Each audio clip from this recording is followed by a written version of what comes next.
For nearly 3 years during the height of the Second World War, the name Truk Lagoon was spoken in hushed, reverent tones within the halls of the Imperial Japanese Naval Command. Located in the Caroline Islands, this vast, natural harbor was far more than a simple refueling station. It was the Gibraltar of the Pacific, a tropical fortress that served as the primary forward operating base for the Japanese combined fleet. Its geography was a gift from nature to the art of war. The lagoon is encased by a colossal, 140-mile-long triangular coral reef, creating a massive inland sea of over 800 square miles. Within this sanctuary, the water was deep, calm, and seemingly untouchable. The Japanese had spent decades secretly fortifying these islands. By 1944, Truk was a labyrinth of military might. The surrounding islands, Dublon, Eton, Fefan, and Moen, were bristling with heavy coastal defense guns, sophisticated radar installations, and hundreds of camouflaged anti-aircraft batteries. 5 separate airfields were carved into the volcanic rock, housing hundreds of Mitsubishi A6M-0s and G4M Betty bombers. Beneath the lush palm trees, the Japanese had excavated miles of tunnels to store enough ammunition and fuel to sustain a year of total war. It was from these turquoise waters that Admiral Isoroku Yamamoto had planned the strikes that devastated the South Pacific. For the Imperial Navy, Truk was the invincible heart of their inner defense perimeter. But by early February 1944, the strategic map was bleeding red for Japan. The American island-hopping campaign, led by Admiral Chester Nimitz, was accelerating with a terrifying industrial momentum. The Marshall Islands had fallen in a matter of days. U.S. naval intelligence, having successfully cracked the Japanese JN-25 naval code, was reading the Emperor's mail. They knew that as long as Truk remained operational, any American advance toward the Philippines or the Japanese home islands would be met with a devastating flank attack.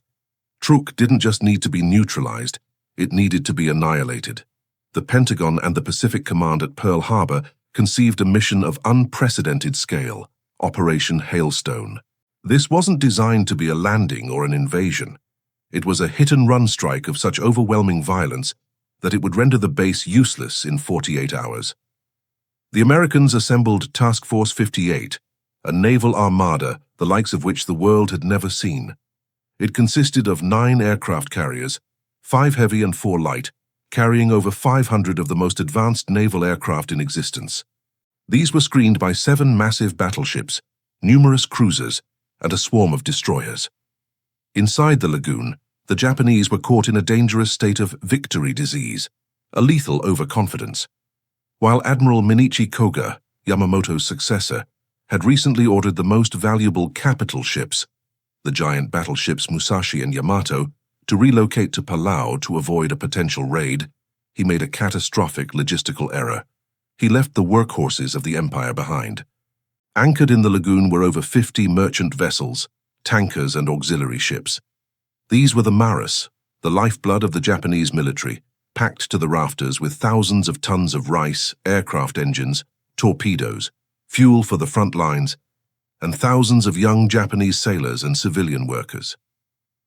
On the evening of February 16, 1944, the atmosphere in Truk was deceptively peaceful. The sailors on the decks of ships like the Fujikawa Maru and the Hailstone Maru watched the sun set over the jagged volcanic peaks, unaware that just a few hundred miles to the northeast, the carriers of Task Force 58 were turning into the wind. On the American flight decks, the air was thick with the smell of high-octane aviation fuel and the roar of radial engines. Thousands of pilots were being briefed in smoke-filled ready rooms, staring at grainy aerial photographs of the lagoon they were about to turn into a furnace. The American strategy was a masterclass in tactical brutality. The first wave wouldn't carry bombs, they would carry machine guns. The goal was fighter sweep to destroy every Japanese plane on the ground or in the air before the bombers arrived. At 06:40 a.m. on February 17th, the radar operators on the heights of Moen Island saw a chaotic swarm of blips appearing on their primitive screens. It wasn't a patrol. It was a cloud of over 70 F-6F Hellcats screaming out of the morning sun at 380 miles per hour. The alarm sirens began their mournful wail across the islands, a sound that would soon be drowned out by the thundering of 20mm cannons and the screech of diving engines. The Japanese pilots, many still in their barracks, scrambled toward the airfields, but they were met by a wall of American lead. Within minutes, the 5 airfields were graveyards of burning aluminum. The Gibraltar of the Pacific had been decapitated. The air belonged to the Americans, and below them, the ghost fleet of Truk Lagoon was sitting in the calm, clear water, with nowhere to run and nowhere to hide. The massacre was about to begin. As the sun began to crest over the horizon on February 17, 1944, the pristine turquoise waters of Chuuk Lagoon were shattered by the rhythmic, deafening roar of Pratt & Whitney R-2800 engines. The first wave of 72 F-6F Hellcats from Task Force 58 didn't just arrive. They descended like a vengeful storm. Their objective was singular and ruthless: air supremacy. For the American pilots, many of whom had seen their comrades die at Pearl Harbor 2 years earlier, this was more than a mission. It was a settling of accounts. The sky over the islands of Moan, Eaton, and Param quickly became a chaotic tapestry of white tracer fire, black anti-aircraft puffs, and the oily orange blossoms of exploding aircraft. On the ground, the Japanese were in a state of catastrophic disarray. The early warning radar had failed to provide enough time for a coordinated defense. Japanese pilots, some still in their flight suits, others in mere undergarments, sprinted across the crushed coral runways of Eaton Airfield as Hellcats roared mere feet above the ground, their .650 caliber machine guns sowing lines of fire through rows of parked Mitsubishi Zeros and G4M Betty bombers. Those few Japanese pilots who did manage to scramble into the air found themselves hopelessly outnumbered and outmatched. The Zero, once the undisputed king of the Pacific skies, was now being torn apart by the faster, more rugged Hellcats. In the first hour alone, over 30 Japanese planes were swatted out of the sky, falling like flaming torches into the lagoon below. Once the air resistance was broken, the heavy hitters arrived. Hundreds of SBD Dauntless and the newer SB-2C Helldiver dive bombers, accompanied by TBF Avenger torpedo planes, began their coordinated descent from 12,000 feet. From the cockpits of the American bombers, the lagoon looked like a blue velvet cushion scattered with jewels, the jewels being the grey-painted hulls of the Japanese merchant fleet. There were over 50 ships anchored in the various berths of the lagoon. Tankers filled with millions of gallons of volatile aviation spirit, ammunition ships carrying thousands of tons of high explosives, and transport ships packed with troops and heavy equipment. The scenes on the decks of these ships were a vision of hell. Unlike the warships that had fled days earlier, these merchant vessels, the Maris, were lightly armed. Their crews fought back with desperate manual anti-aircraft fire, but it was like throwing stones at a hurricane. The Ikoku Maru, a massive converted luxury liner serving as a transport ship, became one of the first victims. An American bomber released a 1,000-pound bomb that struck the ship directly in its forward hold. The hold was packed with munitions destined for the front lines. The resulting explosion was so violent that it didn't just sink the ship. It literally vaporized the entire forward half of the vessel in a split second. The shockwave was so powerful that it actually knocked the attacking American plane out of the sky, killing the pilot who had delivered the fatal blow. Nearby, the Fujikawa Maru, a 430-foot cargo ship, was besieged by torpedo bombers. The American pilots executed anvil attacks, dropping torpedoes from multiple angles simultaneously, so the ship had no room to maneuver. As the torpedoes hissed through the water, leaving white wakes of doom, the Japanese sailors could only watch from the railings. When the steel fish struck, the lagoon erupted in pillars of water hundreds of feet high. The Fujikawa began to groan, her internal bulkheads screaming as the Pacific rushed into her engine room. The water of the lagoon, usually so clear you could see the coral 30 feet down, was quickly becoming choked with a thick, black carpet of bunker oil. Thousands of men were now in the water, some already dead, others clinging to debris as the American planes circled back for strafing runs. The smoke from the burning airfields and the dying ships rose miles into the atmosphere, creating a synthetic thunderstorm that blotted out the sun. By midday, the Gibraltar of the Pacific was a slaughterhouse. The Japanese command on the islands could only watch in impotent rage as their lifeline to the empire was systematically severed, one ship at a time. The Americans had realized the dream of every naval strategist. They had caught a fleet in a bottle, and now they were breaking the glass. As the night of February 17, 1944, descended upon Truk Lagoon, the scene was nothing short of apocalyptic. The horizon was not dark. It glowed with a sickening, pulsating orange hue from the carcasses of dozens of ships that refused to stop burning. For the Japanese survivors huddled on the islands of Dublon and Moen, the silence of the night was shattered only by the secondary explosions of ammunition dumps and the distant haunting screams of the wounded. They prayed that the darkness would bring an end to the nightmare, but for Task Force 58, the work was only half finished. The American carriers, operating under the cold light of the stars, were preparing for the final coup de grace. The second day of Operation Hailstone would not just be about sinking ships, it would be about the systematic annihilation of the very infrastructure that allowed Truk to exist. At dawn on February 18th, the few surviving Japanese radar units detected the second wave. If the first day had been focused on achieving total air supremacy, the second day was focused on surgical terrestrial destruction. The SBD Dauntless dive bombers and the massive SB-2C Helldivers returned with a new, terrifying target. The colossal aviation fuel and bunker oil storage tanks carved into the hillsides of Dublon Island. When the 1,000-pound bombs struck these reservoirs, it triggered one of the largest non-nuclear ignitions of the entire war. Millions of gallons of burning fuel cascaded down the slopes like volcanic lava, racing toward the shoreline. The result was a geographical nightmare. The surface of the lagoon, already choked with oil from the previous day's sinkings, became a literal sea of flames. For the Japanese sailors who had survived the sinkings of the first day and were now clinging to debris or floating in life rafts, the water became as lethal as the air. The oxygen was being consumed by the sheer scale of the surface fires, and many died of asphyxiation before the flames even reached them. Meanwhile, in the center of the lagoon, the ships that had escaped major damage on the first day attempted a desperate final flight through the exit channels such as the North Pass. Among them was the destroyer Oite, which had just rescued over 500 survivors from the light cruiser Agano, which had been sunk by an American submarine days earlier. As the Oite attempted to cross the mouth of the lagoon, it was intercepted by a formation of TBF Avenger torpedo bombers. The attack on the Oite was one of the most tragic episodes of the entire operation. The destroyer, dangerously overloaded with more than 500 traumatized survivors crowded onto its decks, was struck by a torpedo directly amidships. The force of the explosion snapped the destroyer in half instantly. Witnesses described the ship lifting out of the water before vanishing in less than 60 seconds. Of the hundreds of men on board, almost none survived. The exit channel of the lagoon, which was supposed to be the route to freedom, became a funnel of death under the watchful eyes of American Hellcats that strafed anything moving in the water.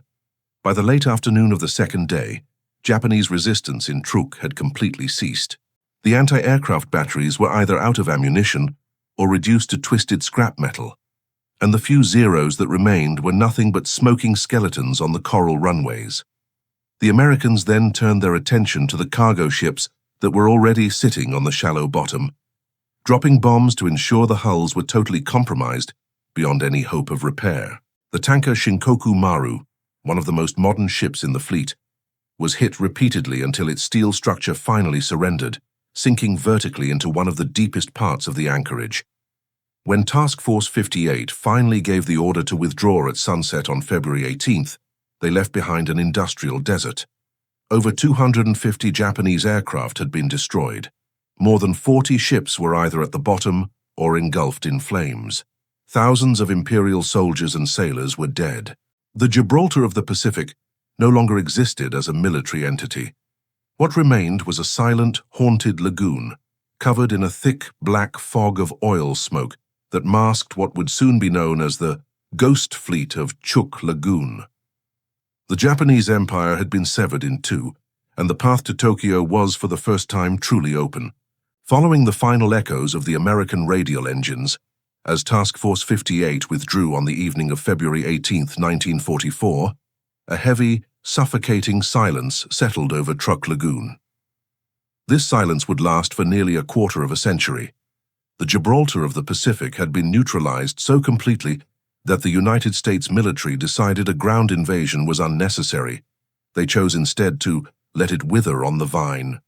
Tens of thousands of Japanese troops were left stranded on the islands of Chuuk, surrounded by the charred, rusting masts of their sunken fleet, which poked through the surface like skeletal fingers.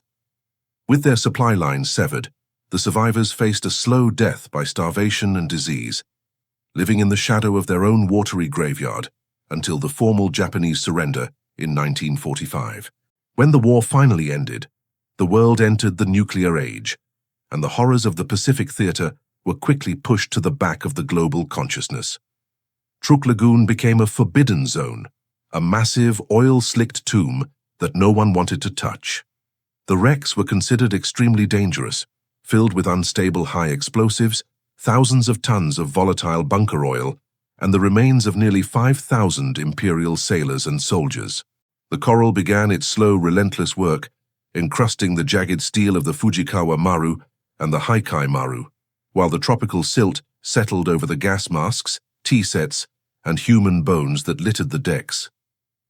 To the local Chuukese people, the lagoon was haunted, a place where the ghosts of iron resided.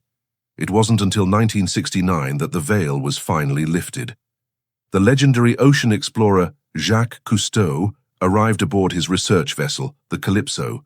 Cousteau had heard rumors of an entire fleet sitting upright on the ocean floor, preserved in a state of suspended animation by the sheltered waters of the lagoon. Armed with the latest underwater camera technology and specialized diving gear, Cousteau's team began to descend into the abyss. What they found was a time capsule of violence. They weren't just looking at shipwrecks, they were looking at the raw, frozen moment of the Imperial Japanese Navy's collapse. Cousteau's 1971 documentary, The Ghost Fleet of the Lagoon, became a global sensation. For the first time, the world saw the haunting interior of these ships. Stacks of porcelain bowls still in the galleys, trucks still chained to the cargo holds, and most chillingly, the human remains. In one of the most famous and controversial shots in documentary history, Cousteau's cameras captured a human skull resting near a telegraph in a sunken bridge. This revelation turned Truk Lagoon overnight into the world's premier wreck diving destination, but it also sparked a massive ethical and diplomatic crisis. To the families of the fallen in Japan, these weren't tourist attractions. They were kirei, or sacred war graves. Throughout the 1970s and 1980s, the Japanese government began a series of somber bone recovery missions. Groups of specialized divers and Shinto priests were sent to the lagoon, not to salvage the ships, but to perform the grim task of entering the cramped, silt-filled engine rooms to collect the remains of their ancestors. Thousands of bones were brought to the surface, cremated on the shore with full military honors, and returned to Japan. Yet, due to the depth and the extreme instability of many wrecks, thousands more sailors remain entombed to this day. They are the permanent crew of the Ghost Fleet, resting in a world where the only light comes from the torches of visiting divers and the only sound is the rhythmic bubbles of oxygen tanks. Today, the Ghost Fleet of Truk Lagoon exists in a state of fragile beauty and lethal decay. The ships have become the most vibrant artificial reefs on the planet, covered in soft corals of neon pink and deep purple. But this beauty hides a ticking time bomb. The Japanese steel, now over 80 years old, is thin and brittle. Millions of gallons of oil are still trapped in the fuel bunkers of tankers like the Chuuk Maru. If these hulls collapse, the environmental disaster could destroy the very coral reefs that have reclaimed the fleet. The Ghost Fleet remains a place of deep paradox, a site of incredible natural beauty that was born from one of the most violent massacres in naval history, standing as a silent, rusting monument to the folly of empire. While the entirety of Chuuk Lagoon is a vast graveyard of steel, there is one ship that stands above all others as the ultimate monument to the Japanese Empire's desperate logistics and the violence of its end, the San Francisco Maru. To the global diving community, this 385-foot passenger cargo vessel is whispered about as the $1 million wreck. The name doesn't refer to the ship's value in 1944, but to the sheer density of high-value military cargo it still carries within its corroding holds. Resting at a depth that pushes the limits of human endurance, over 60 meters, 200 feet down, the San Francisco Maru is not a dive for the faint of heart. It is a journey into a dark, pressurized vault of history where time has been crushed into a state of frozen, terrifying detail. The story of the San Francisco Maru is the story of a ship that was never supposed to be there. In early 1944, it arrived at Truk Lagoon heavily laden with a cargo so diverse and lethal that it represented the entire spectrum of Japanese warfare. As the American dive bombers began their screaming descent on the morning of February 17th, the San Francisco Maru was sitting at anchor, its holds packed with the gears of war. When the bombs finally struck, the ship didn't just sink, it plummeted, settling upright on the sandy bottom with such stability that it looks as if it were still sailing through the dark, cold currents of the deep. When you descend through the murky thermocline of the lagoon and the silhouette of the San Francisco Maru finally emerges from the gloom, the first thing that hits you is the sheer scale of the weaponry. On the main deck, still chained to their original transport positions, are 3 Type 95 Heigo light tanks. These armored vehicles, the backbone of the Japanese infantry's ground support, are eerily well preserved. Their 37mm cannons are still pointed forward, their tracks are still encrusted with the silt of 80 years, and their turrets are frozen in place. It is a haunting sight. Tanks designed for the jungles of Southeast Asia or the plains of China, now forever patrolling a desert of sand and coral in total silence. They are a physical manifestation of the Japanese military's all-in gamble, captured in a single watery frame. But the deck is only the beginning. As you swim over the hatch of hold number 1, the beam of your dive light reveals a scene of industrial-scale slaughter. Inside the hold are hundreds of spherical, spiked metal objects, Type 93 sea mines. These were the weapons meant to sink the very carriers that eventually destroyed the ship. They sit there in neat, terrifying rows, their detonator horns still intact, waiting in a dark, saltwater grave.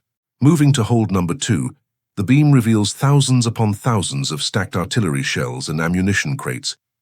The scale of the explosives is so vast that the ship is essentially a massive, unexploded bomb sitting on the floor of the lagoon.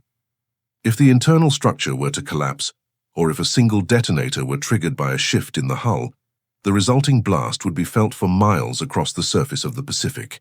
Deep within the ship's belly and the dark, silt-choked corridors of the engine room and the crew quarters, the atmosphere changes from museum to mausoleum. It is here that you find the personal artifacts that break the heart of the military narrative. You can see porcelain rice bowls scattered on the floor of the galley, a rusted typewriter in the officer's cabin that was perhaps used to write the final logs of the ship, and the remains of the crew's leather boots. Because the San Francisco Maru sits so deep, the water is colder and the oxygen levels are lower, leading to a level of preservation that is almost supernatural. The brass of the telegraphs on the bridge still gleams with a dull golden hue when polished by a diver's glove, and the heavy steering wheel remains locked in a final, futile turn to avoid the American bombs. The $1 million wreck is more than just a site for adventure. It is a tactical map of the Empire's failure. It shows the raw materials of war, the tanks, the mines, the fuel, the medicine, all stopped just miles short of the men who needed them most. It is the ultimate ghost ship, a place where the air you breathe is artificial, the pressure on your body is immense, and the history you are touching is still radioactive with the energy of the 1944 massacre. To visit the San Francisco Maru is to realize that Truk Lagoon isn't just a collection of ships. It is a single, massive, underwater museum of a world that was burned to the ground and then drowned in the sea. To understand the sheer magnitude of the devastation within Chuuk Lagoon, one must look beyond the titanic hulls of the sunken Maris and cast their eyes upon the shattered aluminum remains of what was once the most feared aerial armada in the Eastern Hemisphere. While the ships provided the muscle of the Imperial Japanese Navy, the aircraft provided its reach, its eyes, and its lethal sting. During the 48 hours of Operation Hailstone, the sky over Truk was not just a battlefield. It was a slaughterhouse where the sun was eclipsed by the smoke of burning aviation fuel and the silver flashes of falling debris. Today, the underwater air force of the lagoon represents a forensic archive of a dying empire, a scattered museum of broken wings and silent engines that tells a story of technological pride and logistical collapse on a scale that few can comprehend. The centerpiece of this aerial graveyard is undoubtedly found within the cavernous, haunting holds of the Fujikawa Maru, a 430-foot armed aircraft transport that served as a vital artery for the Japanese air war. To enter hold number 2 of the Fujikawa is to step through a portal into the dark heart of 1944. As a diver's torch cuts through the oppressive, silt-heavy darkness, it illuminates the sleek, unpainted fuselages of at least 4 Mitsubishi A6M0s, arguably the most iconic fighter aircraft of the Pacific War. These were not the battle-hardened veterans shot down in dogfights. These were factory-fresh reinforcements, the Model 52 variants meant to turn the tide against the rising American tide. The sight is surreal and deeply unsettling. The planes are stowed in a state of partial assembly, their wings removed and stacked like giant playing cards against the bulkheads to save space. The engines, the legendary Nakajima Sakai radials, are exposed, their cooling fins encrusted with 80 years of mineral deposits and delicate sea fans. You can see the empty cockpits, the control columns waiting for hands that would never touch them, and the instrument panels where the glass is still intact, housing needles that have been frozen at zero since the moment the Fujikawa Maru took its final vertical plunge. These zeros represent the pinnacle of Japanese craftsmanship, built with a philosophy of lightness and maneuverability that sacrificed pilot protection for agility. Now, sitting in the absolute stillness of the deep, they are the ultimate symbols of a never-born force, weapons of war that were defeated by logistics before they ever had the chance to fire a single 20mm cannon in anger. But the story of the Fujikawa's cargo is only one layer of the nightmare. To truly grasp the underwater air force, one must venture into the debris fields surrounding the former airfields of Eton and Moen Islands. Here the water is shallower, but the history is far more violent. Scattered across the sandy bottom are the remains of the Mitsubishi G4M Betty bombers. To the Japanese, this plane was the Type 1 land-based attack aircraft, but to the American pilots, it had a much darker nickname, the Flying Lighter, or the One-Shot Lighter. The Betty was a masterpiece of range, capable of flying thousands of miles, but it achieved this by filling its wings with unprotected fuel tanks. When the American Hellcats struck Truk, these bombers were caught in the middle of refueling or attempting desperate takeoffs. One particular Betty wreck lies in just 15 meters of water near the Eton runway. It is a haunting, flattened skeleton of an aircraft.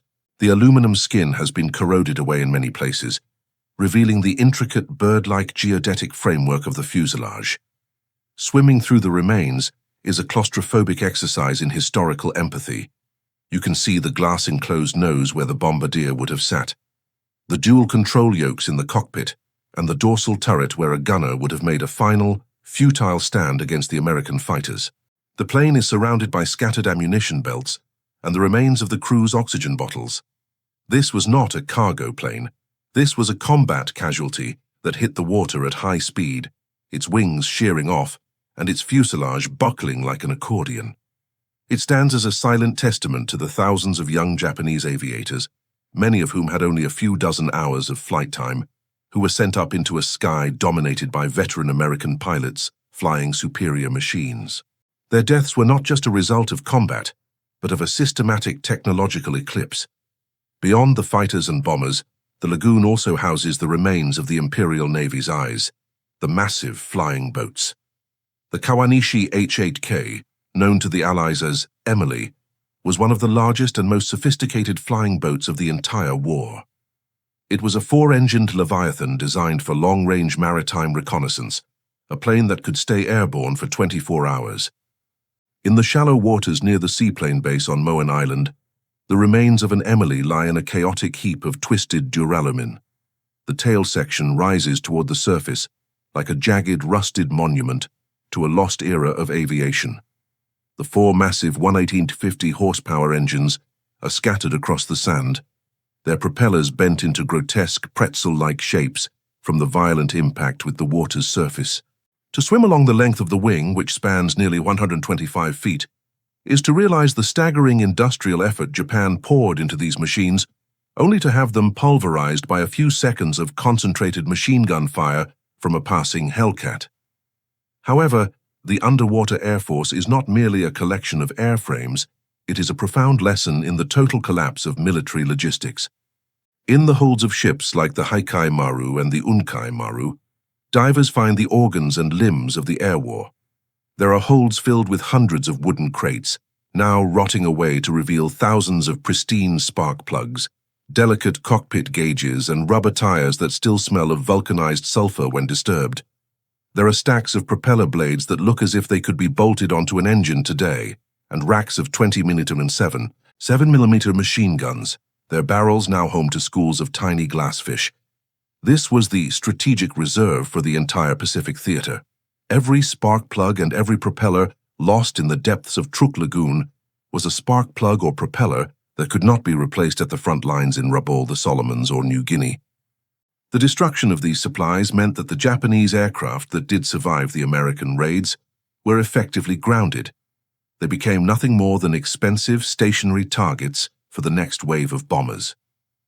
The Americans didn't just kill the pilots and burn the planes, they executed the very concept of maintenance and repair.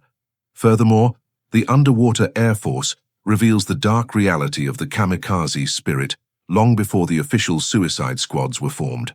In the debris, one finds the remains of the Nakajima B-5N Kate torpedo bombers. These were the planes that had sunk the American battleships at Pearl Harbor. At Truk, they were hunted down with a vengeance. The wrecks of the Kates are often found with their torpedoes still attached to their bellies, meaning the pilots died while trying to make their final runs. To see these torpedoes, still lethal, still packed with high explosives, resting beneath the shattered cockpits of the planes, is to see the physical weight of the duty these men carried.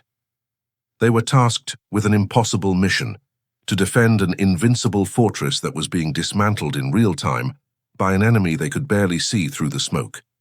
As the decades pass, the tropical waters of Chuuk are slowly claiming these machines. The aluminum, which survived the fires of 1944, is finally yielding to the patient chemistry of the sea. Soft corals in shades of neon pink, deep purple, and translucent white now drape over the Zero's tails and the Betty's engines. Schools of predatory barracuda patrol the open cockpits, and the rhythmic sound of a diver's regulator is the only engine roar these planes will ever hear again. The Ghost Fleet's wings are not just broken, they are being absorbed into the living reef. They have transitioned from instruments of death to foundations for life. But for anyone who swims through the dark holds of the Fujikawa Maru, the message remains clear. This is where the air power of an empire came to die, buried under 5 fathoms of water and the crushing weight of a logistical war that Japan was never destined to win. The underwater Air Force is a silent, sprawling monument to the day the sky over the Pacific was permanently reclaimed by the industrial might of the West. To wander through the rusted, coral-encrusted corridors of the Ghost Fleet is to eventually confront a reality far more chilling than shattered hulls or unexploded torpedoes. The intimate, preserved echoes of the 5,000 men who lived and died within these iron walls. While history books often focus on the tactical brilliance of Task Force 58 or the tonnage sunk during Operation Hailstone, the true soul of Truk Lagoon is found in the human element. Nowhere is this more visceral than in the medical wrecks and the personal quarters of ships like the Heian Maru. A former luxury ocean liner turned submarine tender, the Heian Maru is the largest wreck in the lagoon, and its cavernous interior serves as a sprawling, underwater reliquary of the daily lives, hopes, and agonizing final moments of the Imperial Japanese Navy's personnel. As a diver penetrates the dark midsection of the Heian Maru, the beam of their light often falls upon a sight that is both clinical and horrifying: the ship's medical stores. Scattered across the silt-covered floor of the pharmacy and surgery bays are thousands of small glass medicine bottles. Some are still sealed with their original corks, containing powders and liquids intended to treat tropical fevers, infections, and the horrific burns that would eventually claim the lives of the men they were meant to save. Seeing these vials, designed to preserve life, resting in a place of such total destruction creates a profound psychological dissonance. You can find surgical kits, glass feed drips, and even boxes of bandages that have somehow survived 80 years of submersion. These artifacts remind us that the men inside these ships weren't just soldiers of the Emperor. They were vulnerable human beings who feared pain, disease, and the cold reach of the sea. The human story becomes even more poignant when you move into the crew's living quarters. In the silt of the lower decks, divers frequently find personal shrines created by the random settling of debris. A rusted pair of leather boots sits next to a porcelain tea set. A fountain pen lies near a half-crushed locket that once held a photo of a mother or a wife back in Kyoto or Hiroshima. One of the most haunting common finds is the hanko, the personal name stamps used by Japanese men to sign official documents. To find a hanko in the mud of a wreck is to find a man's identity, his unique mark in the world, left behind in a place where his body has long since been reclaimed by the ocean. These items strip away the anonymity of war, forcing the observer to recognize that every ton of shipping sunk represented dozens of individual lives, each with a story that ended in the screaming chaos of February 1944. The tragedy of the human element reached its peak with the ships that were caught in the crossfire, while attempting to provide humanitarian or repair support. The Tenyo Maru, though not a dedicated hospital ship with international immunity, was carrying significant medical personnel and supplies. When the American bombs struck, the healers became the victims. Divers have reported finding stacks of stretchers and basins in the wreckage, symbols of a desperate failed effort to manage the mass casualties of the first day of the attack. The irony is bitter. The very ships sent to sustain the fleet became the final resting places for the doctors and nurses who were supposed to be the safety net for the Imperial Navy. Furthermore, the human element is reflected in the artifacts of leisure and normality that the sailors clung to in the middle of a world at war. Throughout the lagoon, the seabed is littered with thousands of sake bottles and Sapporo beer bottles. For the young sailors stationed at Truk, these were the only comforts in a high-stress environment of constant drills and the looming threat of American submarines. In the galley of the Fujikawa Maru, there is a famous stack of dishes, dozens of ceramic plates still neatly piled, as if waiting for a dinner service that was interrupted by the first wave of hellcats. These mundane objects of domesticity, resting amidst 6-inch naval guns and torpedo tubes, highlight the surreal nature of life at Truk, a tropical paradise that was simultaneously a high-stakes military target. As the decades pass, the biofouling and coral growth are slowly erasing these human traces. The leather of the boots is thinning, the glass of the medicine bottles is becoming clouded by calcium deposits, and the paper of the few surviving books has long since turned to mush. However, the emotional weight remains. To dive Truk is to participate in a silent underwater vigil. When a diver finds a rice bowl with the name of a sailor scratched into the bottom, it is a moment of profound connection across time and culture. It is a reminder that while the Gibraltar of the Pacific was a fortress of iron and fire, it was built and inhabited by men who were ultimately betrayed by the very machines they served. The human element of the Ghost Fleet also touches on the Chuukese people themselves. Thousands of locals were forced into labor to build the airfields and bunkers that the Americans destroyed. When the bombs fell, the Chuukese were caught between two warring giants, their homes destroyed and their lagoons poisoned by the oil and cordite of a conflict they did not start. The personal stories of the lagoon are thus a tapestry of imperial ambition, American industrial fury, and local resilience. In the silence of the Heian Maru's corridors, you don't hear the roar of engines or the blast of bombs. You hear the heavy, echoing heartbeat of history itself, a history that is written not in ink, but in glass, porcelain, and bone, resting forever in the turquoise heart of the Pacific. The Ghost Fleet of Truk Lagoon, for all its haunting beauty and historical majesty, is not a permanent monument. It is a dying empire of iron, locked in a losing battle against the relentless chemistry of the Pacific Ocean. As we enter the final chapter of this saga, we must confront a dark reality. The very ships that serve as the world's greatest underwater museum are also some of the most dangerous environmental time bombs on the planet.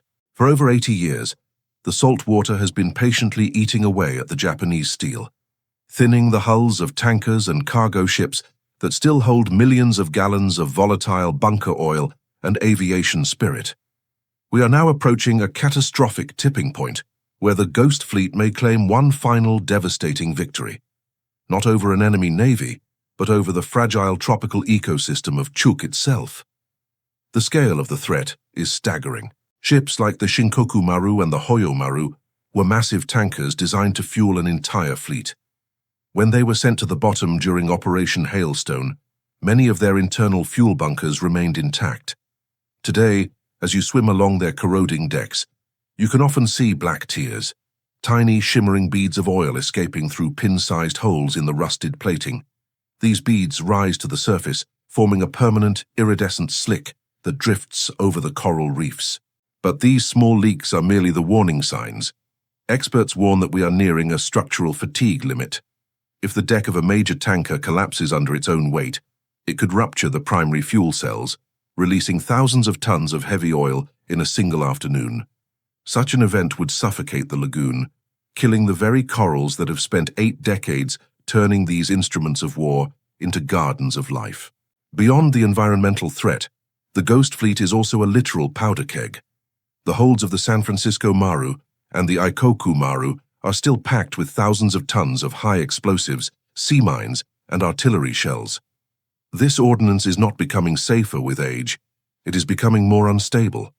The picric acid and TNT used in Japanese munitions can crystallize over time, becoming sensitive to even the slightest movement.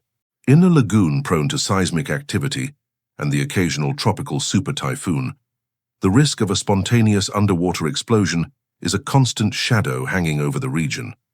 A major detonation in one of these ammunition ships wouldn't just destroy the wreck, it could trigger a chain reaction that would shatter the surrounding reefs and potentially cause a localized tsunami, threatening the lives of the Chuukese people who live on the shores. Yet, despite these dangers, the Ghost Fleet continues to offer a final, profound lesson to humanity. It is a place where the arrogance of military expansionism met the absolute reality of industrial destruction. The transition of Truk Lagoon from a fortress of fire to a sanctuary of coral is one of the most powerful examples of nature's ability to reclaim what man has destroyed. The soft corals that drape over the anti-aircraft guns of the Fujikawa Maru do not care about the Greater East Asia co-prosperity sphere or the tactical maneuvers of Task Force 58. They only care about the calcium and the current. In the end, the ocean is the ultimate victor of the Pacific War. It has taken the weapons of a superpower and turned them into the foundation for a new, vibrant, and peaceful world. The legacy of Operation Hailstone is thus a story of 2 lagoons. One is the lagoon of 1944, a place of screaming engines, oily smoke, and the violent death of 5,000 men. The other is the lagoon of today, a place of silence, neon-colored fish, and the quiet reverence of those who dive into its depths. To visit the Ghost Fleet is to participate in a ritual of remembrance. It is a reminder that even the most invincible fortresses are temporary, and that the things we build to destroy others will eventually be destroyed themselves, either by our enemies or by the slow, unyielding passage of time. As the iron of the Heian Maru and the San Francisco Maru eventually turns to dust and settles into the silt, the ghosts of Truk will finally find their peace. The stories of the pilots in their Zeros and the sailors in their galleys will fade into the folklore of the Pacific. But the lesson will remain. The true Gibraltar of the Pacific was never the guns or the ships. It was the ocean itself, vast, indifferent, and immortal. The Ghost Fleet of Chuuk Lagoon is a fleeting masterpiece of history, a window into a violent past that is slowly being closed by the hand of the sea. We are the last generations to see these ships in their recognizable forms. Soon they will be nothing more than mounds of coral-covered earth on the seafloor, and the Japanese Pearl Harbor will finally be at rest, hidden forever in the crushing, beautiful embrace of the abyss.